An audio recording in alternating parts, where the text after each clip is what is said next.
Okay, so this is what I do for a living. So I work on these big girls. This one's actually a small little DT466. But I'm gonna hand it over back to Niv, and she's gonna check and see. Now we're gonna roll the engine. This is how we roll the engine. We will take it, usually by the crank, and we're going to check and see which cylinders are going to be free. And we see intake on number 2 coming up. And we should have be good on cylinder number 2 to set.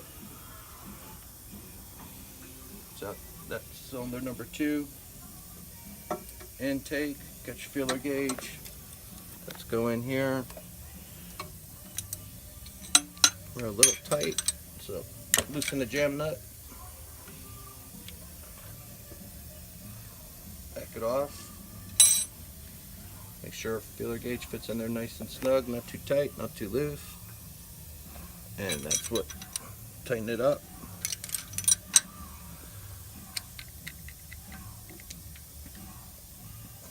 And let's make our mark.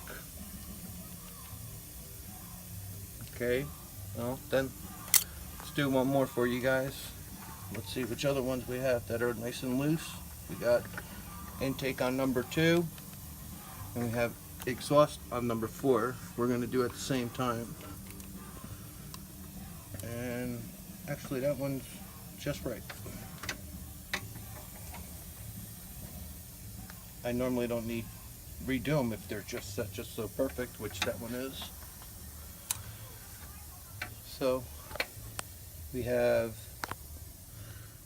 actually just 2 more to do, and that's going to be cylinders number 3 and 4. So let's roll it until start seeing the rockers coming up.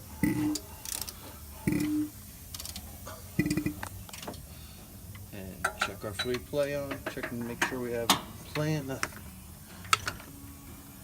in 3. 4 is on exhaust stroke. So let's do number 4 here.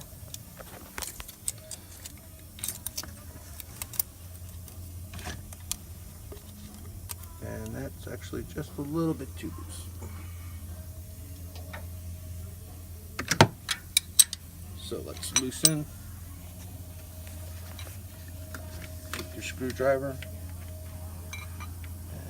Make it ever so, just a little bit of drag on there, and there you go, you're set. And always tighten your jam nut, and you're good. That'll be the ending, or whatever you would call it. How you say, conclude our lessons on running an overhead on a DT466.